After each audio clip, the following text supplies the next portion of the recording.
Bendiciones, hermanos. Le damos gracias al Señor nuevamente y la oportunidad que nos brinda de estar en esta ocasión en la voz del Heraldo, ante la necesidad de una palabra relevante, ante un mundo relativo, con el objetivo de traer argumentos absolutos, sostenidos a través de la palabra de Dios, con nuestros hermanos Juan Nazario, Richard Brignoni y este servidor, el hermano Junior Pérez, en el cual estamos reunidos con el propósito de hablar de temas de importancia para la comunidad de fe y cómo podemos nosotros enfrentarlos dentro de la perspectiva bíblica. En esta ocasión vamos a estar hablando con relación al libre albedrío. Vamos también a mencionar los términos de la salvación, el significado y el alcance de la salvación y también de si la salvación se puede perder. Y estaremos hablando, Juan estará argumentando sobre estos aspectos y también estaremos hablando nosotros, tanto Richard y este servidor, sobre el mismo. Juan, ¿qué nos tienes que decir? Dios te bendiga, Juan, Dios te bendiga, Richard. Dios te bendiga. ¿Cómo están ustedes? Bien, gracias a Dios, bien. Bien, bien, Dios los bendiga a todos, Dios bendiga a la audiencia que nos sintoniza a través de este programa La Voz del Heraldo. Dios los bendiga a todos. Vamos a estar hablando hoy, como tú dices, Junior, relacionado a lo que es el libre albedrío, ¿verdad? Además de los términos de la salvación, como bien mencionaste, el significado y el alcance de la expiación, y además de si la salvación se puede perder, ¿verdad? Así que me es de interés comenzar diciendo que es evidente que hay una relación entre la gracia preveniente de la que habíamos hablado la semana antipasada y el libre albedrío. Wiley, teólogo seguidor de Wesley, cita 4 posiciones sobre esta relación. La gracia preveniente obra sobre el hombre natural o el hombre en su condición posterior a la caída. Esta gracia obra sobre todo su ser, no sobre un elemento particular o capacidad de su ser. La segunda viene siendo la gracia preveniente, tiene que ver con el hombre como un agente libre y responsable. La caída no borra la imagen, oiga bien, natural de Dios en el hombre, ni destruye alguno de los poderes de su ser. No destruye el poder de pensar perteneciente al intelecto, ni el poder del afecto perteneciente a los sentimientos. Igualmente tampoco destruye el poder volitivo perteneciente a su albedrío. En tercer lugar está más aún la gracia preveniente, tiene que ver con la persona esclavizada por el pecado. Esta esclavitud no es absoluta. El alma es consciente de su servidumbre y se rebela contra ella. Luego se hace necesaria la gracia para despertar el alma a la verdad y moverse sobre el efecto de la manera que el corazón saliste en un lado de la verdad. Y la cuarta viene siendo la cooperación continua de la voluntad humana con la gracia original del Espíritu que transforma directamente la gracia preveniente en la gracia salvadora. Los arminianos afirman que el poder y la libre agencia existen desde el primer amanecer de la vida moral a través de la gracia preveniente del Espíritu, otorgada incondicionalmente a todos los hombres. Así que, en resumen, los arminianos enseñan que la caída del hombre no destruyó su poder para elegir. Eso está claro. Así que la gracia preveniente mueve a la persona a ver su necesidad espiritual. Habíamos hablado que la gracia preveniente actúa primero de la gracia eficaz y la gracia común. Entonces, cosa que le permite escoger por la salvación, pero la gracia es prominente en la transacción, enfatiza Wiley. Así que podemos ver cómo se entra directamente, ¿verdad? A poder entender que aunque el hombre cayó de la gracia del Señor, ¿verdad?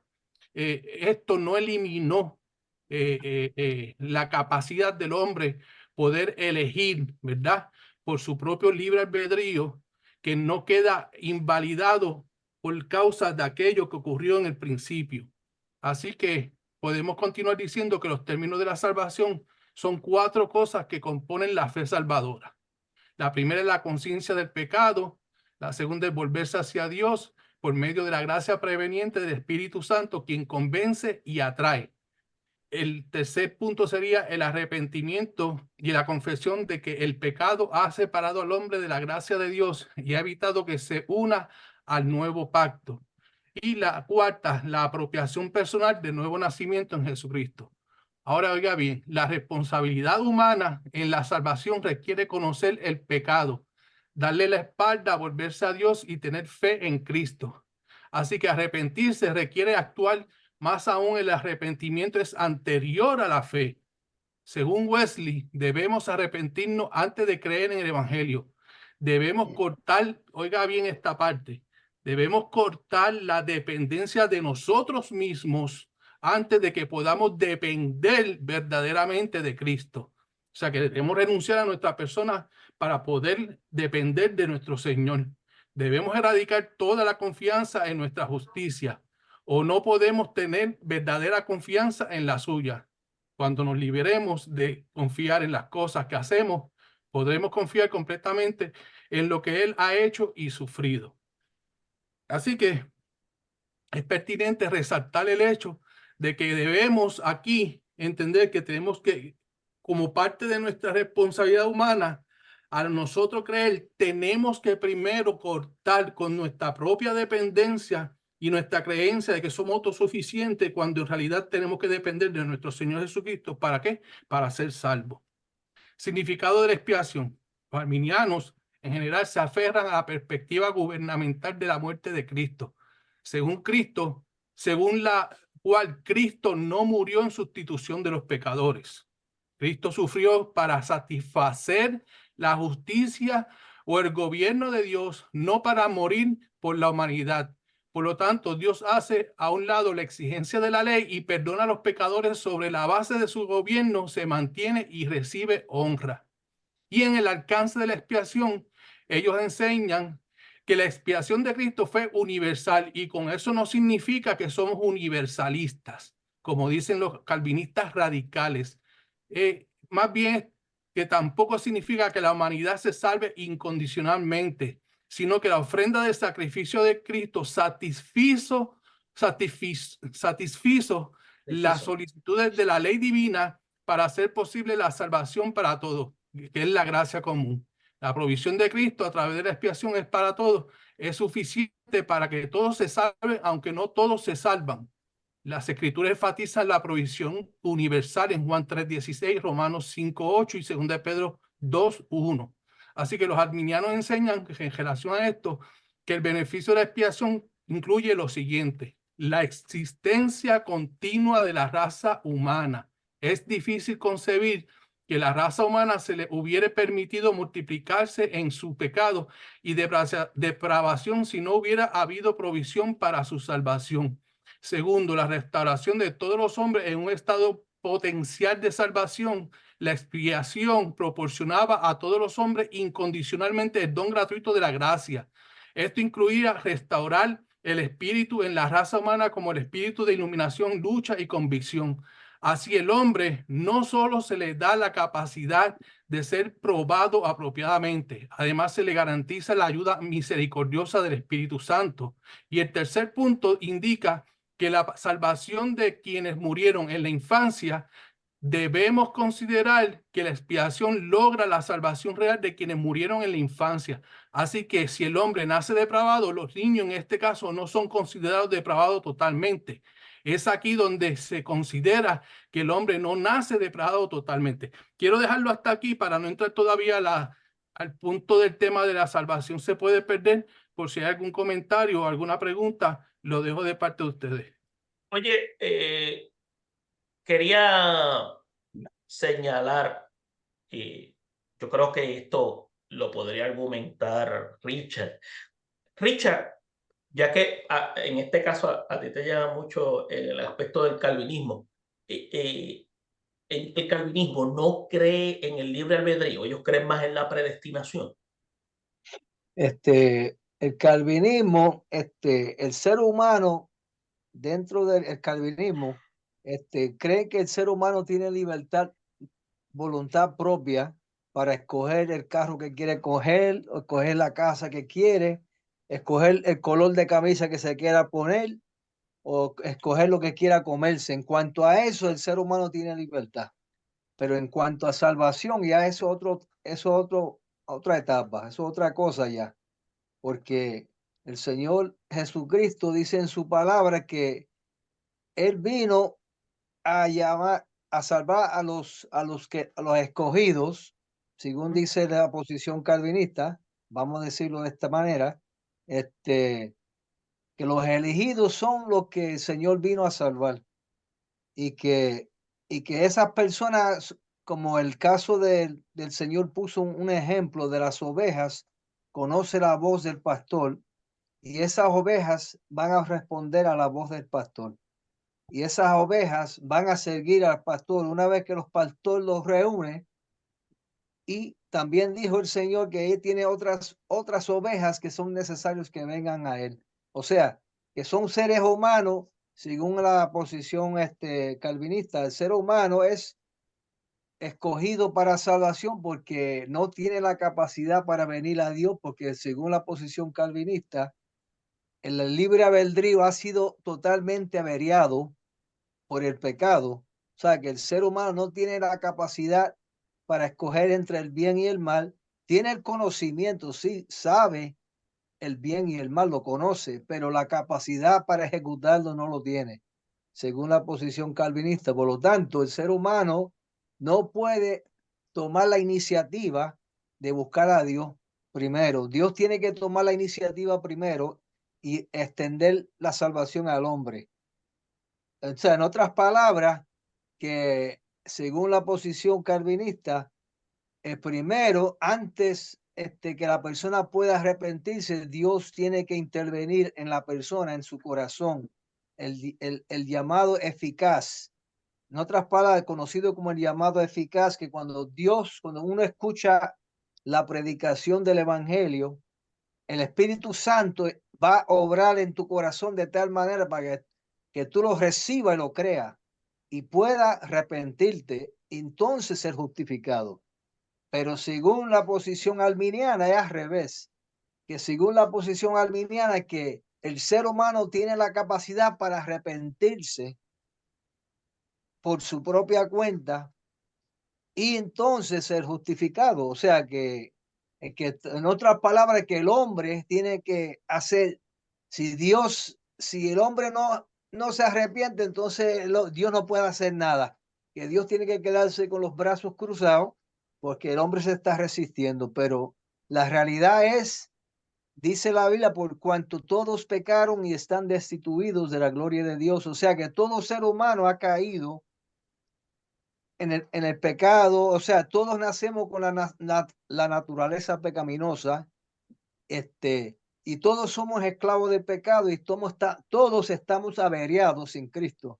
Pero una vez que Cristo toma la iniciativa y escuchamos su palabra, entonces el Espíritu de Dios brega en nuestro corazón y nos cambia.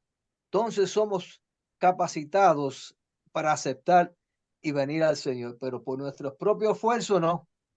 Esa es básicamente la posición de Calvino, O sea, calvinista. me estás queriendo decir que el sentido de estar muerto es que no tenemos la capacidad ni siquiera de tomar una decisión, porque si una persona que está muerta no puede responder a nada. Exactamente, en el Bueno, sentido espiritual, entonces sí. si eso es así, ¿para qué se le va a predicar el mensaje a una persona que está muerta? Sí, sí, pero O estamos sea, muertos espiritualmente. pero eso el calvinismo no lo explica así.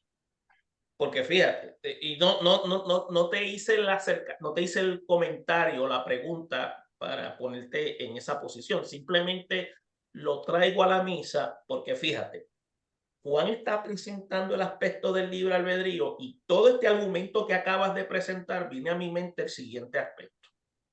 Dios mismo dice, pongo delante de ti la vida y la muerte, la bendición y la maldición. Y después dice, escoged pues la vida. Entonces, si esa declaración que se da en las escrituras no es una declaración para darle al individuo la capacidad de tomar decisión, ¿cómo es posible entonces que Dios la tenga que tomar por él? Porque fíjate, entonces, eso es bien controversial, de que el aspecto de la predestinación con el libre albedrío, que lo que acaba de mencionar Juan aquí, tiene entonces un toque, porque entonces Dios entonces seleccionó a unos, pero a otros no. Pero entonces aquí estamos viendo la postura que presenta Juan basado en la comunidad, en la escuela arminiana, para ser más claro, y me corrige Juan si estoy mal, pero en virtud de lo que es el libre albedrío, quiere decir que el individuo determina bajo absoluta autonomía el propósito de sus acciones. Eso es lo que es el libre albedrío. El libre albedrío es la capacidad que tiene el ser humano para decidir si escoger la salvación o rechazarla. O sea, que la salvación está condicionada a que el hombre crea, ¿ve? Que hay un Dios que lo puede salvar. Eso entonces me lleva a mí a pensar lo siguiente. O sea, son dos escuelas de pensamiento y entonces todavía sostengo mi tesis de que ambas necesitan estar eclectizadas, porque una dice que si yo tengo que tomar una decisión y una dice que estoy muerto, pues tengo que entonces poner un elemento de equilibrio de que estoy muerto espiritualmente y que entonces si estoy muerto, la palabra es la que me va a despertar la conciencia que está muerta, no el estado fisiológico. Pero fíjate. No, claro, la palabra. Entonces te doy la parte ya mismo, Juan, el aspecto fisiológico, sino que es el aspecto de la conexión espiritual para conocer lo que es la verdad. Y la verdad viene siendo la realidad de la ausencia de Dios en la vida del ser humano. Entonces, en ese momento que yo conozco la verdad, se me presenta en una confrontación y ahí es donde yo acepto o rechazo. ¿Ibas a comentar algo, Juan? Por favor. Fíjate, en relación a lo que tú acabas de decir, nosotros tenemos que entender algo. Si fuera así, ¿verdad? En el sentido de que nosotros no tenemos la capacidad de escoger entre el bien y el mal, pues entonces estamos siendo condicionados a que sea un mandato directo de Dios arbitrariamente. ¿A qué me refiero? Que si Dios escoge a uno solamente para salvación, el otro grupo, ¿dónde se queda? Y eso no es lo que Dios quiere. Porque en 2 de Pedro 3:9 dice, el Señor no retarda su promesa, según algunos tienen por tardanzas, sino que es paciente con nosotros, no queriendo que ninguno perezca, sino que todos se arrepientan. Entonces, basado a eso, si Dios quiere que todos procedamos en arrepentimiento, es necesario que nosotros escojamos. Porque si no podemos escoger y es arbitrariamente, ¿por qué Dios entonces no le da fe a todos los hombres? Pues entonces eso me hace pensar lo siguiente. Y yo te voy a hacer honesto y le voy a decir a ustedes dos una herejía. ¿Una qué? Una herejía. Le voy a decir una herejía a ustedes dos. Porque se utiliza mucho la predestinación y lo que es el elemento de la elección. ¿Verdad que sí?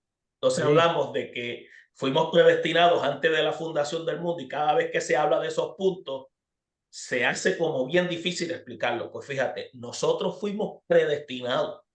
Ciertamente. Ojalá, pero fuimos predestinados para venir de mundo. Escucha bien, déjame terminar el argumento para que después me puedan apedrear, me puedan lapidar. Fuimos apedreados para venir a este mundo. Conocer a Dios a través de la persona de Cristo mediante la proclamación de la palabra, que la aceptar. Si la aceptamos, entonces adquirimos el título de elegidos. ¿Tiene sentido lo que te estoy señalando? Claro, porque la elección, cuando Dios vino a salvar el mundo, ¿qué dice la palabra? Que vino a salvar a todo el mundo. En Juan 3:16 dijo, por cuanto todos pecaron, no, perdóname, para que todo aquel que cree en él no se pierda, sino que tenga vida eterna. Y habla algo del mundo más adelante. ¿Qué sucede? Si es para todo el mundo, no significa que es a toda la humanidad, sino que a todos aquellos que acepten a Jesucristo como su único y suficiente Salvador. Todo el mundo. Nosotros en este aspecto, si vamos históricamente, Dios está hablando a un pueblo en una ocasión, ¿verdad? Que viene siendo el pueblo de Israel. Pero Sí. cuando viene Jesucristo y habla, porque las promesas del Mesías estaban en el Antiguo Testamento, pero una vez viene el Mesías, que es Jesucristo, y dice, no he venido para derogar la ley ni los profetas, sino para hacerla cumplir la ley. Pues entonces él está diciendo aquí en esta parte de que él vino para que todo aquel que en él cree, todo es todo el mundo. En ese aspecto nos injertamos nosotros, ese pueblo de Israel, cuando hemos sido adoptados por el Señor, cuando vinimos a aceptar a Jesucristo como su único y suficiente Salvador. Ahí es eso que tú indicas, es parte de lo que estamos hablando, que entonces hemos sido injertados en ese plan de salvación y elección de Dios para que todos creamos en el Señor Jesucristo. Pero eso entra dentro de un elemento de pacto que Dios estableció con un hombre. Claro. Y dentro de un hombre sale una nación. Ahora, lo que es, y eso lo entiendo claramente, y es bueno que lo hayas explicado así para que la audiencia pueda visualizarlo dentro de ese punto. Porque fíjate, eso de entender entonces que todo aquel que Dios permite que nazca, ya se nos está acabando el tiempo, pero vamos a tratar de entonces continuarlo, ¿no? Implica lo siguiente, implica que todo aquel que Dios ha permitido que venga a esta tierra ha sido predestinado. Y esa persona tiene el beneficio de escuchar la palabra de salvación y conocer al Dios de la Biblia mediante la persona de Jesucristo a través de la proclamación. Está en el individuo la aceptación o el rechazo de esa persona para adquirir ese título de elegido, que viene siendo conectarse con el Dios creador. Por eso es que a mí se me... algo, hermano, cuando Sí, sí, y para que entonces puedas argumentar o refutar lo que estoy diciendo. Entonces, eso me hace entender a mí que entonces estas escuelas de pensamiento están incompletas en ese punto, Juan. Entonces habría lo que habíamos mencionado en varias ocasiones, de que entonces habría que eclectizarlas, porque el punto que tú mencionas del libre albedrío me hace ver a mí de que hay una imagen en el ser humano donde el ser humano tiene una capacidad pensante, donde el ser humano tiene una capacidad de discernir entre el bueno y el mal, entre lo bueno y lo malo. Correcto. Entonces, quiere decir que a fin de cuentas, al final del día, la decisión de la salvación viene siendo de parte del hombre. La soberanía de la salvación es exclusiva del Dios Todopoderoso. Richard, por favor, antes de que el tiempo nos traicione. Quisiera hacer y señalar un punto importante para entonces luego seguir con lo que quiero decir. Quiero citar primero que nada, quiero citar a Romanos capítulo 1, versículo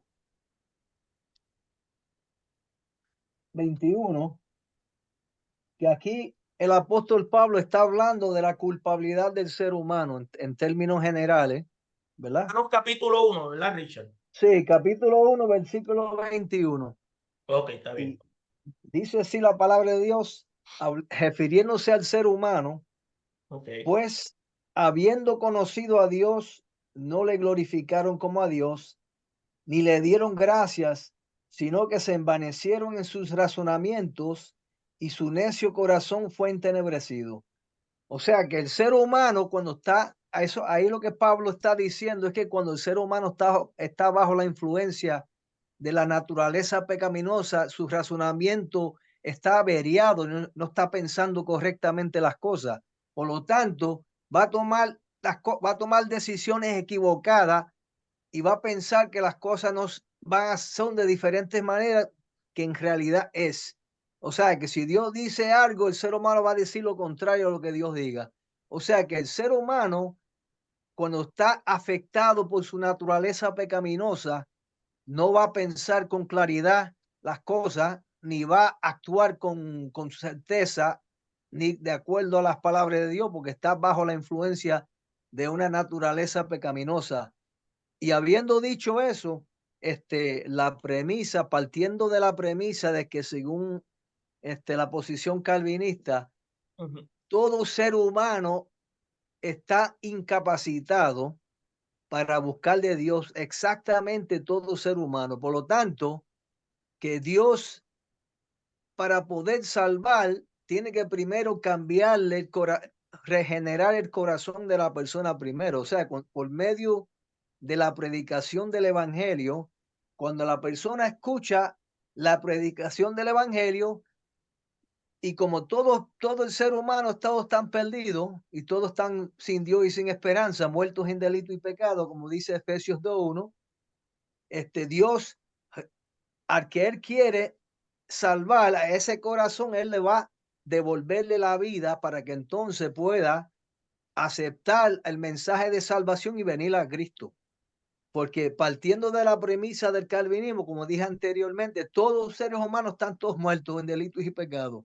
O sea que no hay ninguno que por su propia cuenta, aunque sabe el bien, como dice la Escritura, que el ser humano tiene el conocimiento del bien y el mal.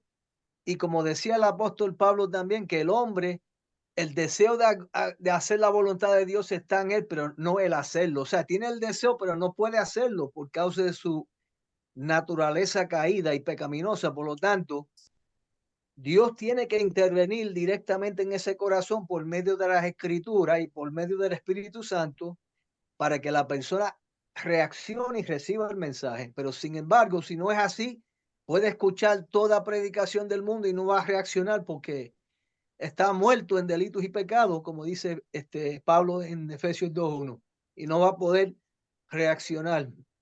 Por ejemplo, un caso, un punto más. Cuando Jesús estaba caminando por la arena de la playa en el mar de Galilea y estaba buscando sus primeros discípulos, Pablo no conocía previamente ni a Pedro, ni a Andrés, ni a Juan, ni a Jacobo, no los conocía previamente. Y ellos no lo conocían a él. Ahí vemos un ejemplo de un llamado eficaz. Que cuando viene Cristo le dice, se dirige a Pablo, a Pedro y a Juan, Andrés su hermano, sígueme. Ellos lo siguieron.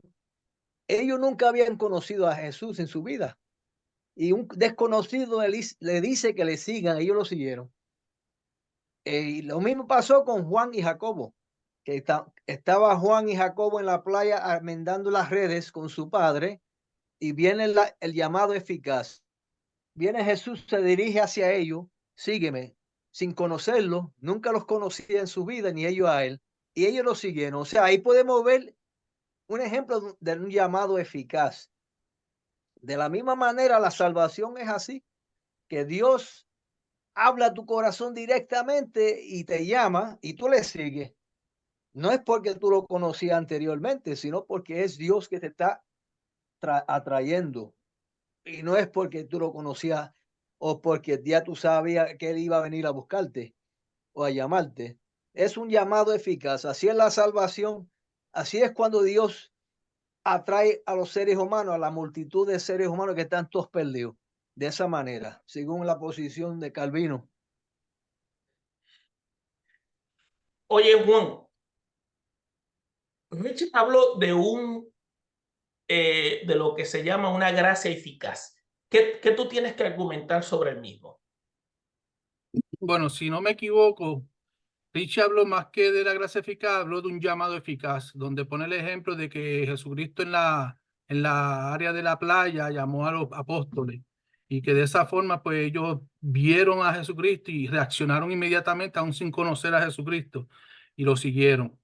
Ahora, si basado a eso es lo que se refiere es a la gracia eficaz, tenemos que entender que hay una gracia preveniente que actúa anterior a la gracia eficaz, que es la que te lleva a convencer a ti de que tienes la necesidad de cooperar con el Espíritu Santo para aceptar a Jesucristo como tu único y suficiente Salvador. En ese sentido, pues podemos decir que si tú no aceptas ese llamado, ¿verdad?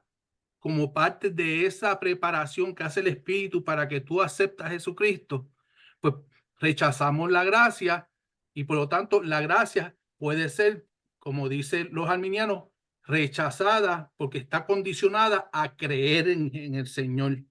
Basado en eso, el hombre puede prescindir de su fe, ¿verdad? Anterior en Cristo y puede escoger el pecado. Y podemos ver esa perspectiva que suele basarse en pasajes controvertibles como está en Hebreos. En Hebreos, te digo ahora, Hebreos 6, 4 al 6, que dice, porque es imposible que los que a una vez fueron iluminados y gustaron del don celestial y fueron hechos partícipes del Espíritu, asimismo gustaron de las buenas palabras de Dios y los poderes del siglo venidero, y recayeron, sean otra vez renovados para arrepentimiento, crucificando de nuevo para sí mismo al Hijo de Dios y exponiéndolo a vituperio. O sea, una vez nosotros hemos rechazado, ¿verdad? Aún siendo creyentes, y vamos a ponerlo de esta forma, puesto nuestra mirada atrás, al arado, ¿verdad? Pues entonces nosotros estamos perdiendo la oportunidad de ser parte del reino de los cielos. ¿Por qué? Porque hemos rechazado esa gracia que Dios nos ha dado para venir a ser parte del reino de Dios. Por eso es necesario entender el último tema que íbamos a estar exponiendo, que es la salvación se puede perder. Entonces, me gustaría reseñar, ¿verdad? Y lo voy a leer directo del texto, dice, aunque Arminio no dijo claramente que los creyentes pudieran perderse, fíjense, Arminio no dijo que claramente los creyentes pudieran perderse, sus conclusiones apuntan en esa dirección. Él enseñaba que el hombre es salvo por gracia, pero no independientemente de su libre albedrío. Su voluntad sigue siendo libre. Arminio enfatizó que el libre albedrío debía coincidir con la perseverancia, pues de otra forma el creyente podría perderse. Es inevitable que el libre albedrío coincida con preservar la gracia otorgada, asistida, sin embargo, por la gracia subsiguiente, y siempre está en poder del libre albedrío rechazar la gracia otorgada y rehusar la gracia subsiguiente, pues la gracia no es un acto omnipotente de Dios que no pueda ser resistida por la voluntad del hombre. Juan Wesley también enseñó que el creyente puede hacer naufragar su fe y su buena conciencia, de modo que caiga no tan solo vilmente, sino que al final de cuentas perezca para siempre. La base para la pérdida de la salvación se encuentra en los pasajes de 2 Timoteo 2:5 y Hebreos 6:4 al 6, que fue el que acabamos de leer. Así que nosotros tenemos que comprender que la perspectiva arminiana sí entiende que el hombre, al rechazar ese llamado de la gracia eficaz del Señor a nuestras vidas, podemos no obtener la salvación porque estamos aceptando más el camino del pecado, ¿verdad?